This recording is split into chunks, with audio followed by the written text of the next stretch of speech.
২০২৪-এর গণ অভ্যুত্থান, July August বিপ্লবের খুনিদের বিচার ও ঢাকায় জাতিসংঘের মানবাধিকার কার্যালয় স্থাপনের সিদ্ধান্তের প্রতিবাদে ১৮ জুলাই শুক্রবার বাদ জুমা বিক্ষোভ মিছিল করেছে ছাত্র জমিয়ত বাংলাদেশ ঢাকা মহানগর উত্তর। বিক্ষোভ পূর্ব সমাবেশে বক্তব্য রাখেন সংগঠনের কেন্দ্রীয় ও নগর নেতৃবৃন্দ।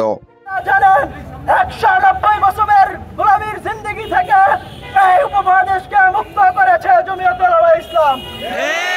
বিশের গণ অভ্যুত্থানে আমরা রাজপথে ছিলাম, আছি এবং থাকবো ইনশাআল্লাহ। বাংলাদেশ ঢাকা মহানগরীর প্রতিটি কর্মী বিএনএস সেন্টারের সামনে উপস্থিত ছিল। ১৮ জুলাই এই উত্তরায় ২০ জন মানুষ হত্যা করা হয়েছে। জুলাই ২২ জন হত্যা করা হয়েছে। ৪ আগস্ট ৭ জন হত্যা করা হয়েছে এবং ৫ই আগস্ট এই উত্তরায় ৪২ জন হত্যাকাণ্ডের ঘটনা ঘটেছে। এই উত্তরায় গত জুলাইয়ে মোট ৯২ জনের মতো হত্যাকাণ্ডের ঘটনা ঘটিয়েছে আওয়ামী লীগ সরকার।